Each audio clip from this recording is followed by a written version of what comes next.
Danny Hurley joins us. I'm really excited about doing this, and I know that we can kind of pivot to some other things here, despite the content that's going on. I probably will get to that a little bit later, but thanks for doing this, man. Good to see you. No, my pleasure, Ryan. Great to be on, man. All right, let's get into the guys of the pre-draft stuff. When teams call you about Clingan, what are those conversations like? They're sad when he leaves. I mean, they're sad when he leaves the facility and the visit's over and the workout's over. Just because from a personality standpoint and from the human element, he's just so impressive and he's just so filled with life and he's got such an incredible personality. So before you even get to the basketball background, you're just bringing somebody into your organization that just kind of blows you away with the charisma and the pop that he brings with him. Yeah, in today's NBA, I think we get real greedy. You know, whenever I'm doing like draft prep, it's like, oh, Clingan's great at all these other things, but man, I wish he could kind of do these other things. And then sometimes I'm wondering, like, do we screw that up? Do we get in our own way of like, not every guy is going to check every single skill box? So do you think the teams that you talk to, because it seems like when I'll talk to teams, it's like, hey, you know who might just like go one, or maybe somebody will move up for him is Clingan. Do you think teams understand that, okay, he's not ever going to be a stretch five, but all these other things are still super valuable in today's world?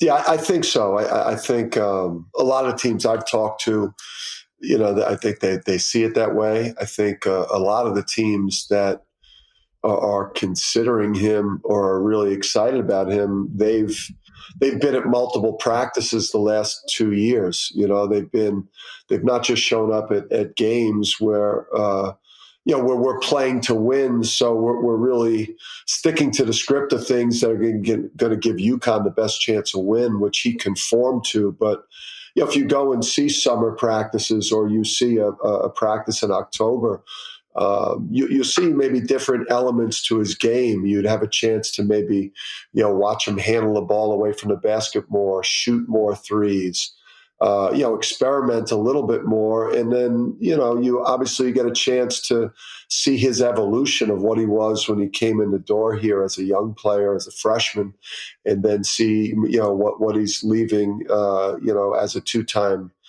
champion. But I think, he's shown a lot of different things that he can do as a passer, as a 5-out as a 5-out center, and in the dribble handoff game where he can off the dribble pass cutters. I think he's shown a great passing ability and a feel for that. As a rim runner and as a lob guy and as a roller, he's shown that. As a short roll guy that can catch it and find cutters or spray it out to the 3-point line. And then obviously covering the entire court. The guy's an athlete. If you put him, if you played a baseball game, you'd play him at shortstop or center field. If you threw him a football, Ryan, like he'd catch it clean and then he'd throw it like a quarterback. So it's rare that a 7'2" guy is like a real athlete. What I've loved about your offense at UConn, and I know you got into depth of kind of explaining it to JJ Redick on his pod, which all of us as basketball junkies loved. And when I watched you, throughout this season, I go, one of the things I always love about the Warriors is that they never really stop the possession. They always have like the next thing. And if you get shut off in your first thing, it's like, oh, wait, but there's this other cutter. And then there's somebody else repositioning.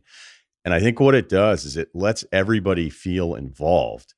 And when I'm thinking about like different football people that I've talked to, I don't know if Pioli's the first person I ever heard say it, but he was like, if you want a smart team, draft smart players.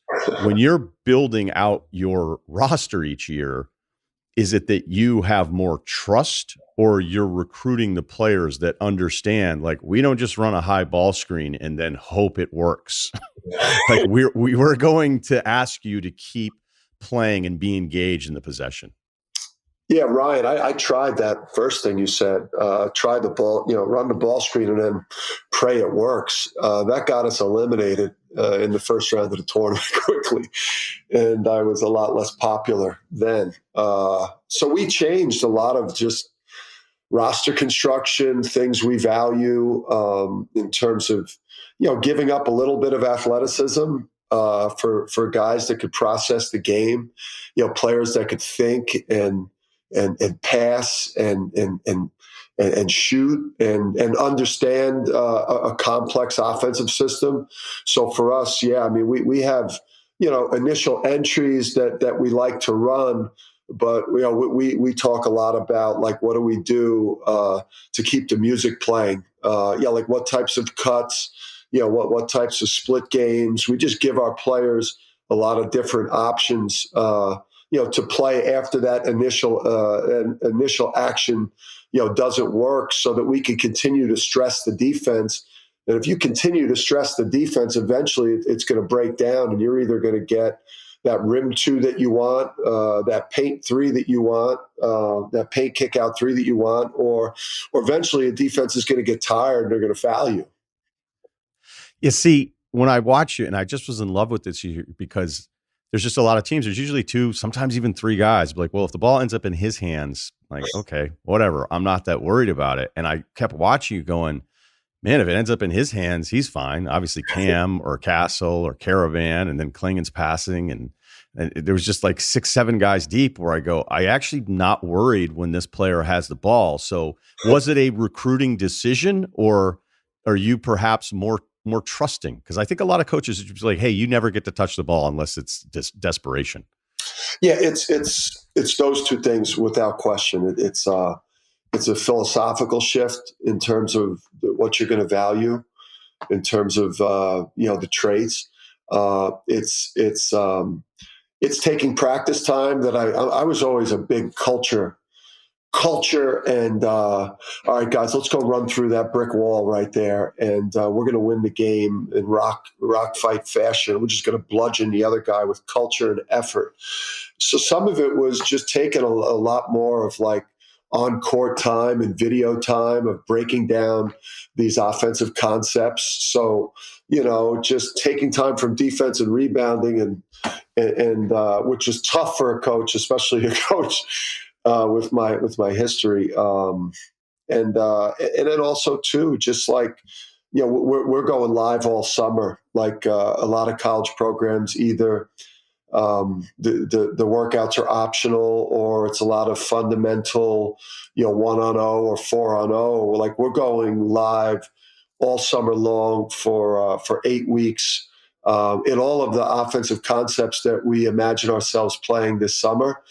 Obviously, we're getting used to new personnel, so we're going to tailor it to what this group looks like and their strengths and weaknesses. But like, a lot of it is when you have a high school coach's background. I'm not married to a system, so a lot of our summer we're going to spend experimenting with a lot of concepts and see if it fits the group. It's easy to say when you're running a program that you want to have a standard, okay? And I remember going to those games in stores and going to the Civic Center and watching UConn just get their heads kicked in by all these great NBA players. And then Calhoun shows up and you're like, wait, they're going to be good? And anybody that knows the area, and I've talked about this after all these titles the program wins, it's like it's still kind of, because I've been everywhere in college basketball and football. I've been to all these other campuses, all the other places. I'm like, stores, man, this is unbelievable. So the standard is there because of what's happened prior to. Do you still sense, and maybe it's easy because it's still recent with the back-to-back titles that you've won, but that you're getting a kid that comes in that understands the history and understands that there is this kind of standard, as you just sort of expressed, like when you show up in the off season here, we're like, we're going live, like we're not screwing around. Yeah. Listen, Ryan, I go back to, Tate George was a really big deal as a high school player in Jersey. And when he committed to UConn, I remember like saying to my brother, like, what's UConn? Like, why is he not going to Carolina or Villanova or Kentucky or Kansas? Wait, what's UConn, Bob? And that's how quickly that whole thing, that script flipped. Because not too far down the road, I was at the Meadowlands, watching them, beat Clemson and to go to the Elite Eight, and then some of those Duke games, the Leitner side out of bounds shot to eliminate UConn. So Yeah, I mean, like this basketball thing that's been built here has not been built on, hey, come here and be a high draft pick, and like we live off of just kind of these promises of just the brand of our program, this big blue blood brand, and hey, come here, you'll be a lottery pick. Like this UConn basketball thing has been built on winning and championships and a relentless pursuit of championships with Gino's 11 and Coach Calhoun's 3, and then Kevin Ollie winning the 4th, and then the 6th that now we have overall, and they're all within the last 30 years. So just our basketball thing is different here. People don't pick UConn for the wrong reasons.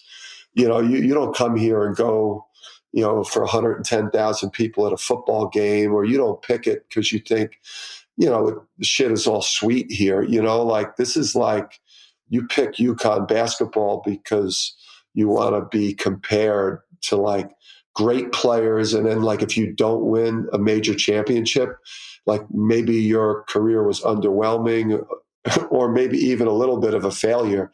And that's heavy. Yeah, no, that's well said. Castle.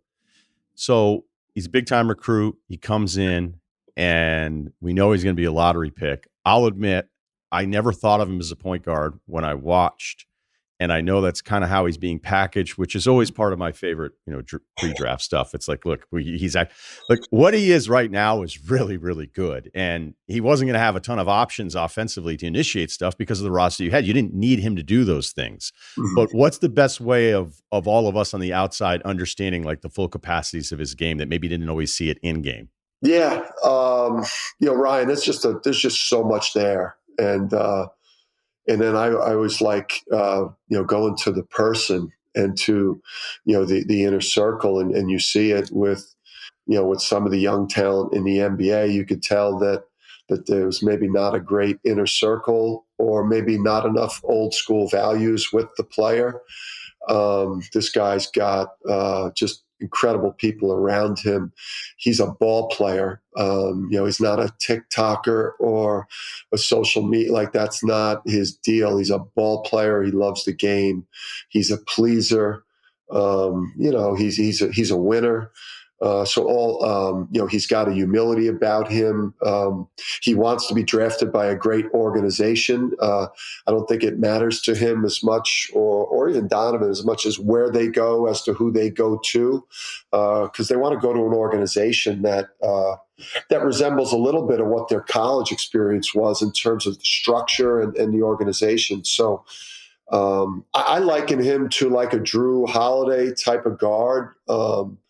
In terms of like defensive stopper at 1 through 4 positions because of the size and the physical strength. A guy that when he's on ball can make all the right reads, has got the finishing ability at the rim. You also, too, you saw Drew Holiday in those like quick rolls as a guard and the havoc that created with the Maverick defense in the finals. So he's an incredible competitor. He's a winner. I see a lot of similarities, between him and probably a Drew Holiday. I'm always going to root for guys like Cam Spencer because, I know his stories all over the place. The shooting numbers are great. I've gotten in arguments with other people about it because I know how much I like the draft. And I go, I'll tell you what he isn't. That guy's never been afraid in his life. And he's, he's bigger. The prototypical like, oh, wait, that guy's going to be in the NBA.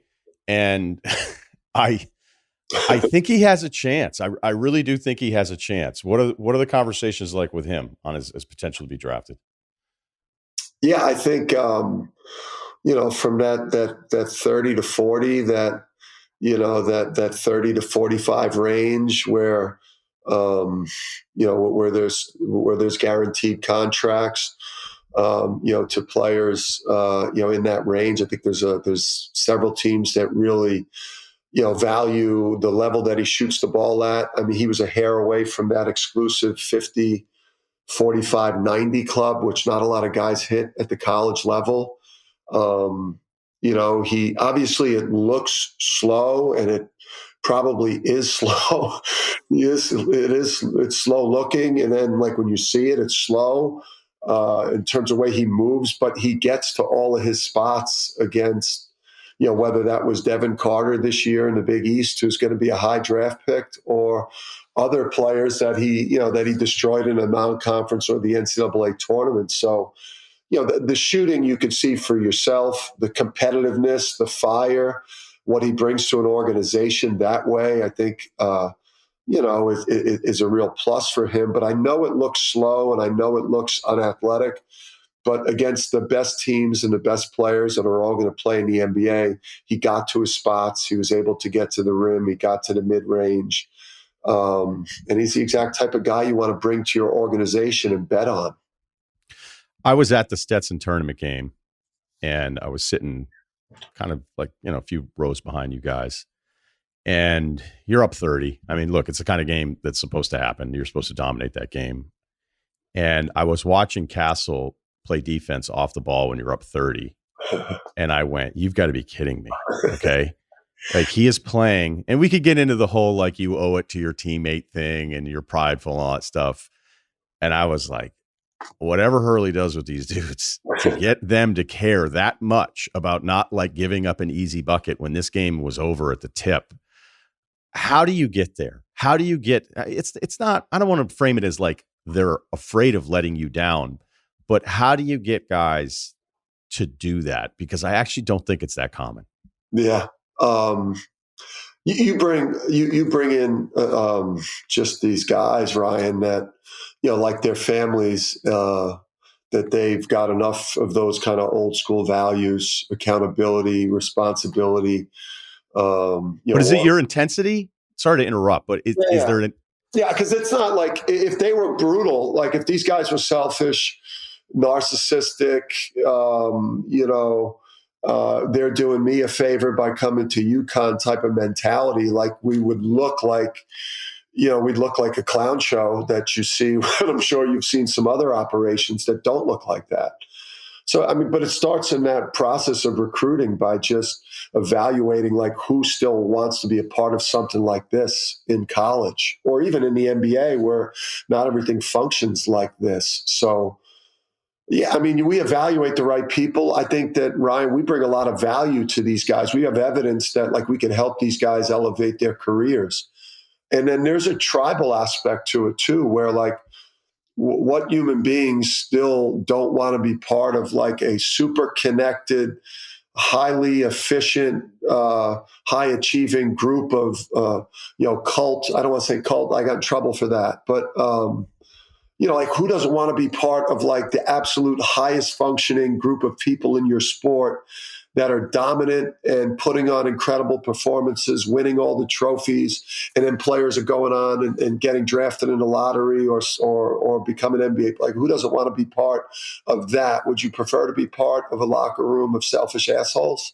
Like what would you? I don't know if I could curse on here. I don't know. You can. All right. But yeah, I mean, it seems like what would you rather be a part of? And I think right now, that's where we've got to be careful in recruiting. I think we have access now to a higher level of prospect is a lot more interested in UConn basketball because of what we're doing.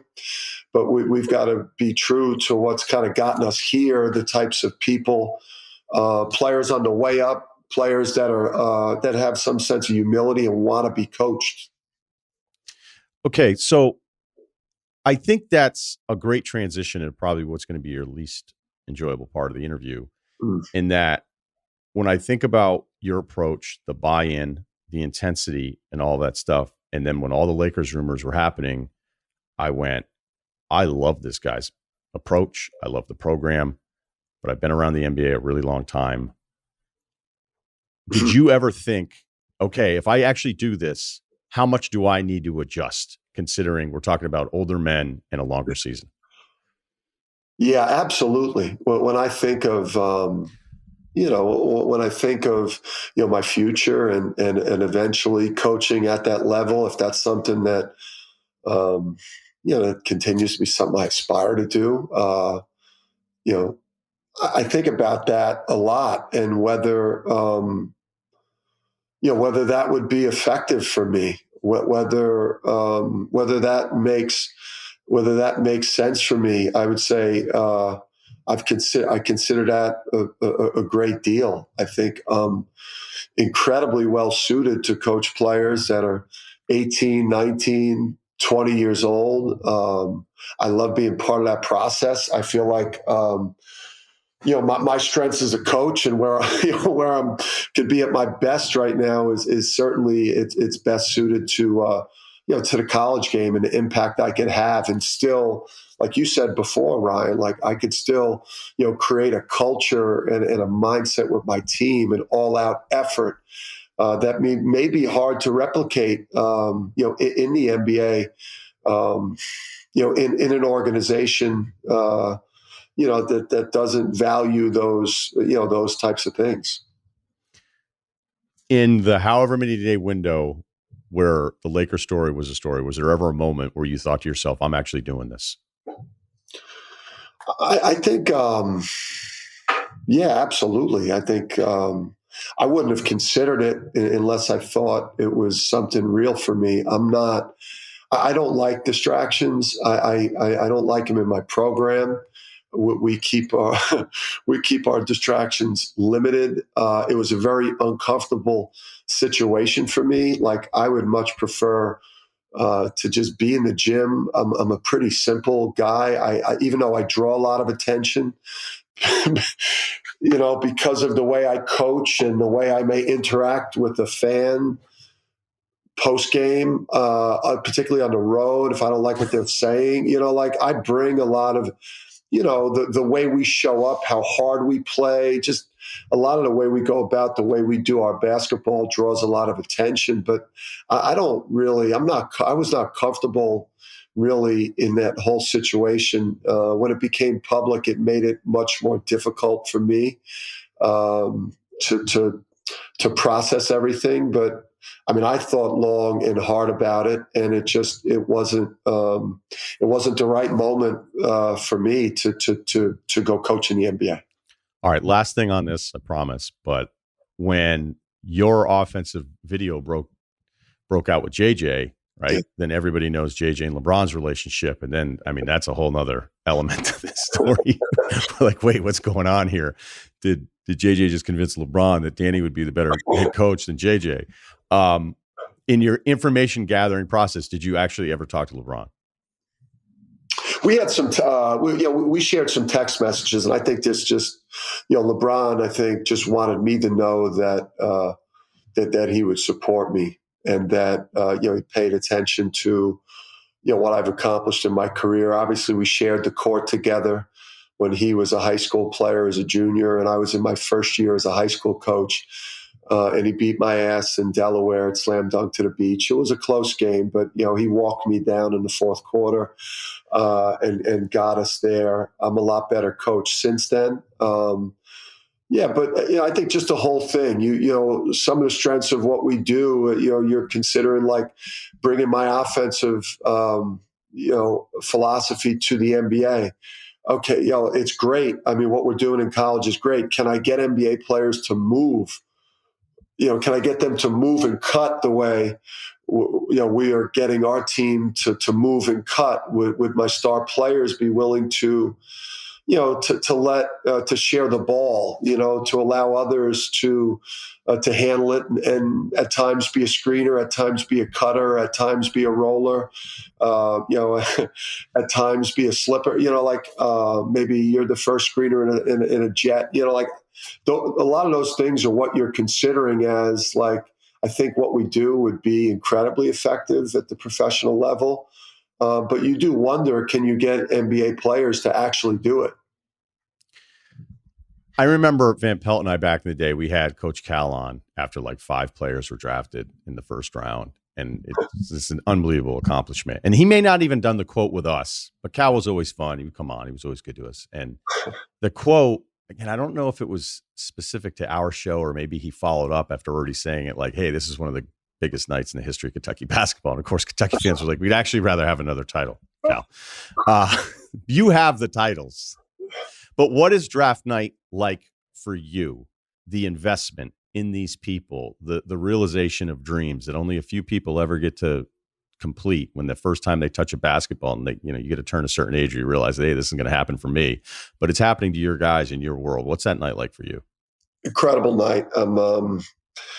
It's up there with the championship nights, and those championship nights are incredible moments that you get to share with the boys and the staff. And it's that feeling of love that you have for each other and that you'll have forever when you're part of like the net cutting and the big championships and just everything that these guys have been a part of. But, like with a Jordan Hawkins or a Donovan, or these guys that maybe like Steph's a little different. Steph came in as McDonald's. Steph came in as a top 10 player in the country. And I think, he may have improved his draft stock a little bit, but I think he came into this year as a likely one and done.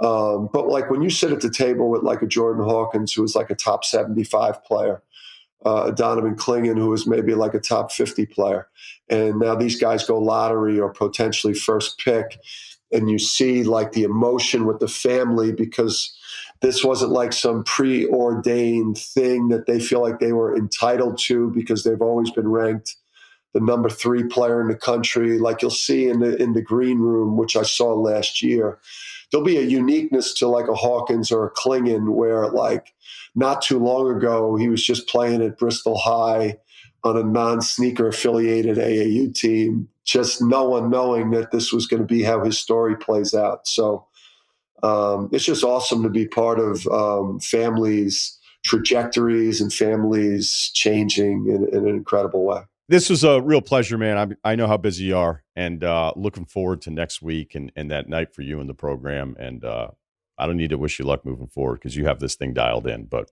UConn fans that grew up with it know what it was like. Appreciate it. So thanks. Yeah, I got you. I'll hold Glastonbury down too for you. All right, I got it. Yeah, let them know. I looked at real estate there, but I don't know if it's in the future. But if you flirt with the Lakers again, I'm your guy in Manhattan Beach. All right. I got you. Later, brother.